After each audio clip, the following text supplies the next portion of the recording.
Few sumo bonds can be stronger than that between Midorifuji and Nishikifuji. They are both 24, Nishiki some 39 days older. They were both enrolled in Kindai University's School of Business Administration and Sumo Club, and they both dropped out at the same time to join伊勢ケ濱stable. In November 2016 and January 2017, they both went unbeaten and contested the Division 6 and 5 playoffs respectively, Nishiki winning both. And, after Nishiki's comeback from injury to win Division 3 in March and earn promotion in July, September 2020 saw their first dual appearance at salaried level. Midori, who reached Division 2 6 months earlier, is now very much at home at this level. Only 5 centimeters taller and 8 kilos heavier than Enho, his brain and limbs must work overtime against a spate of far larger foes. But the man who defeated Takakeisho at high school level certainly has the skills to survive. It was not the most convincing of starts this time against Hakuyozan.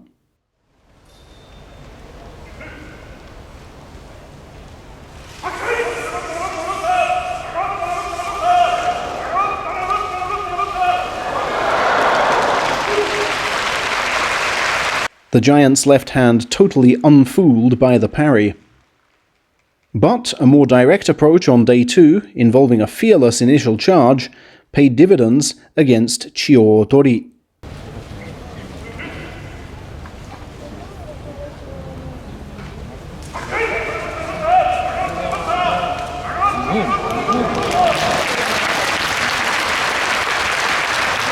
Day 3 saw him face Tobizaru's brother Hideno Umi, and manipulate the bigger man's momentum superbly.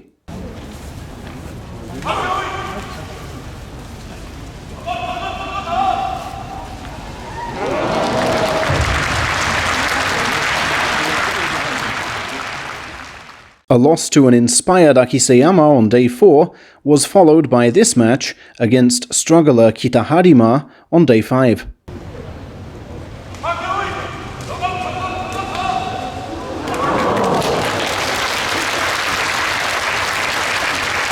Now that's how to spin out of a parry with cat-like feet. However, Division 2 leader Chiyonokuni proved much tougher opposition on day 6.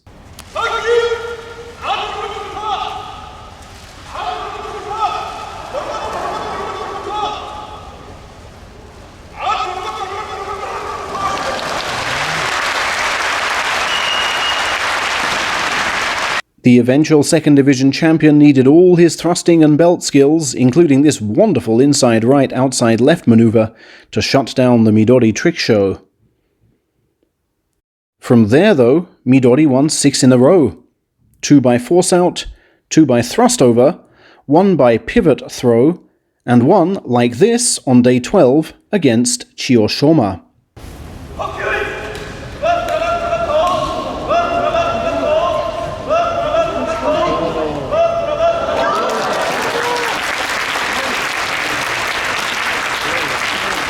He took some stinging face shots, but still had the composure to slice inside, then open out his body at warp speed.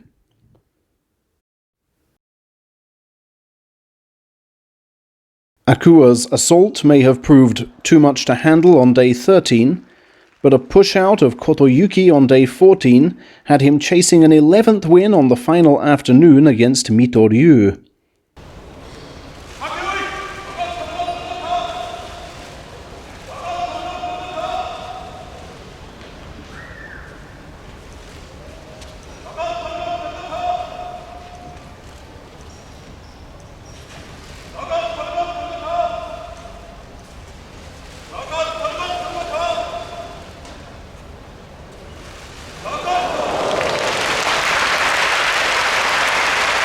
What can you say?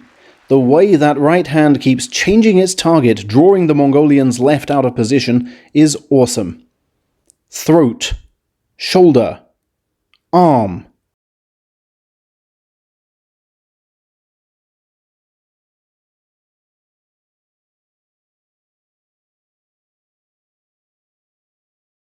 belt. Throat again. Finally, arm pull. I'm sure he agrees with his coach that more kilos are needed, and he could be frighteningly successful if he gets them. Nishiki already has the kilos, 140 of them, but not the Division 2 experience. He was gifted some easy opening fixtures against Orki, who lost every single bout he fought, Jo Koryu, who was in Division 3 and enduring a torrid first week,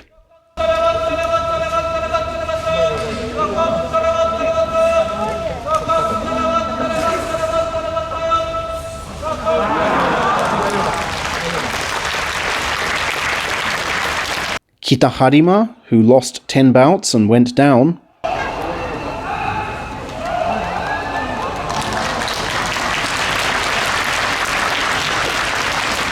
then, on day 4, what turned out to be a crucial win against Daishoho.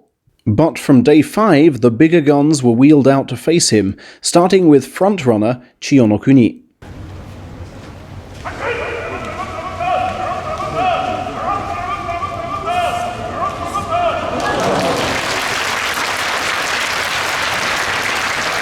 He was hit so many times he didn't know where he was. And on day 6, courtesy of Chiyotori, he was sent to ground again by a marvelous piece of skill.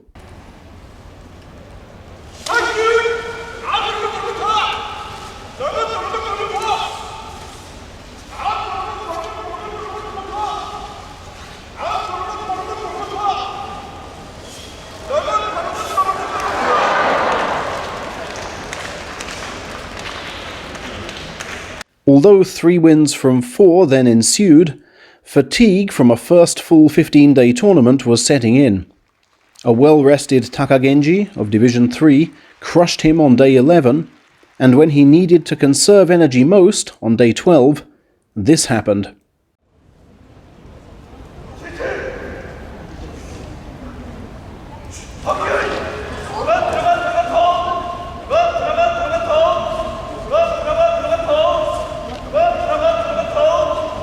Nishiki sidestepped in pursuit of that left-hand grip and eventually got it, but he needs a right frontal, which Dayamami's clinch expertly prevents. Now Dayamami's leaning and it's uncomfortable underneath.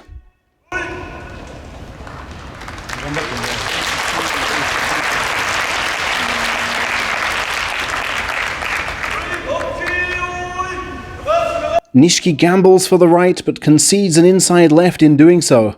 That's no good.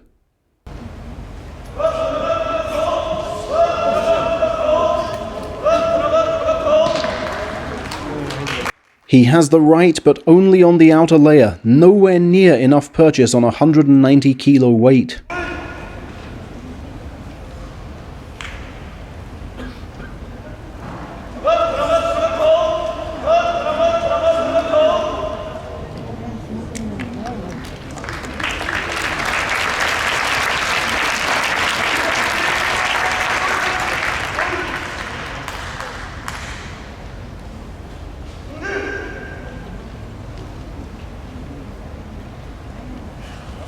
Now Dayamami tries to finish it, and Nishiki's lungs almost burst during that heroic defense. Still, the giant leans.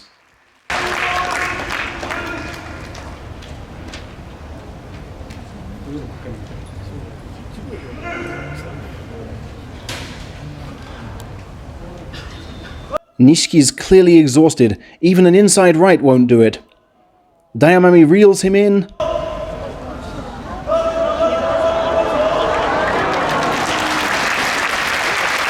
And it's all over. How desperately he fought for that 8th win.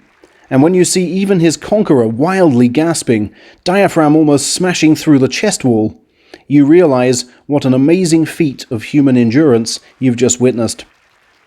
Losing after all that, I fear, broke Nishikifuji this September.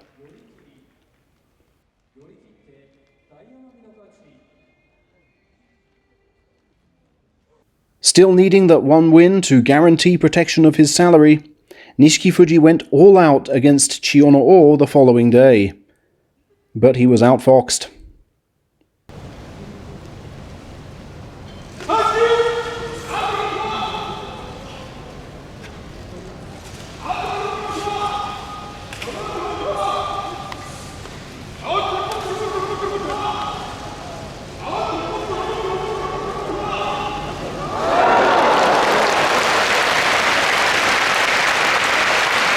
Day 14 saw him pushed out from behind by Chudano Umi, leaving him with it all to do against Chiyoshoma in the finale.